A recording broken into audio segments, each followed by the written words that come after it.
భయపడదు సార్.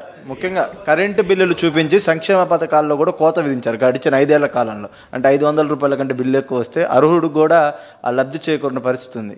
ఆ విషయంలో ఎలాంటి కేర్ తీసుకోబోతా ఉన్నారు? వాట్ ఐఎమ్ సేయింగ్, అల్టిమేట్గా నేను ఎప్పుడు చెప్తాను, అభివృద్ధి జరగాలి, సంపద సృష్టించాలి, ఆదాయాన్ని పెంచాలి. పెంచిన ఆదాయం మళ్ళా అభివృద్ధికి సంక్షేమానికి రెండుకి ఖర్చు పెట్టి సస్టైనబిలిటీ తీసుకురావాలి. ఇప్పుడు అన్నీ ఇంబ్యాలెన్స్ అయిపోయినాయి. ఇంబ్యాలెన్స్ అయిపోయిన దాన్ని బ్యాలెన్స్ ఎట్ట చేయాలి, ప్రజలు ఎట్ట అర్థం చేసుకోవాలి. మొన్న మేము హామీ ఇచ్చాం. హామీ ప్రకారం ఇమీడియట్గా ఏం చేసాం, 3,000 రూపాయలు పెంచాం, 4,000 రూపాయలు పెంచాం. 3,000 రూపాయల నుంచి దివ్యాంగులకు 6,000 పెంచాం. కొంతమంది ఇంట్లో నుంచి లేని వాళ్ళకి 15,000 పెంచాం. బెడ్ నుంచి రాలేని వాళ్ళకి 15,000 పెంచాం. అది మానవతా దృక్పథం చేయాలి. నిర్ణయం చేసాం. మళ్ళీ ఉచిత ఇసుక చెప్పాం. ఉచిత ఇసుక ఇస్తాను, ఇచ్చాం. ఇప్పుడు దాన్ని కూడా కొంతమంది విమర్శిస్తున్నారు.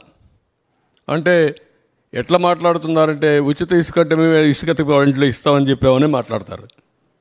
లేకుంటే నేనే మళ్ళీ ఇల్లు కూడా కట్టిస్తాను, లేకుంటే వాళ్ళ ఇంట్లో కూడా పొలాన్ని నేను పని చేస్తాను అని చెప్తారు. ఏం చెప్పమంటారు వాళ్ళని? ఇది రాజకీయం. ఆ రాజకీయాలన్నప్పుడు వాళ్ళకి వాళ్ళు చెప్పేది తప్పని చెప్పాలి. దీనికంటే ట్రాన్స్పరెంట్ పాలసీ ఏమందంటే, జిల్లాలకు అప్పచెప్పాం, స్టాక్స్ అన్నీ వాళ్ళకే ఇచ్చేసాం, అక్కడ ఇసుక తీయమన్నాం. ఏ నదిలో అయినా ఏ కాలువలో అయినా ఇసుకుంటే వాళ్ళ ట్రాక్టర్ ఉంటే ట్రాక్టర్కి, ఎడ్ల బండి ఉంటే ఎడ్ల బండికి నెత్తి మీద పెట్టుకోగలిగితే నెత్తి మీద పెట్టుకో తీసుకుపోమంటున్నాం. What more you want? మీరు పోయి ఎత్తపోండి, ఈయన కూడా పొమ్మనండి. వాళ్ళ ఊరికి పోయి ఒక ఎడ్ల బండి కట్టుకొని తీసుకుపోమని ఇంటికి. ఎవడొద్దన్నాడు? ఎవరు అడ్డపడతారు?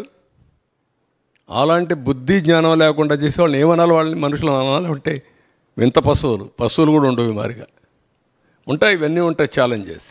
సార్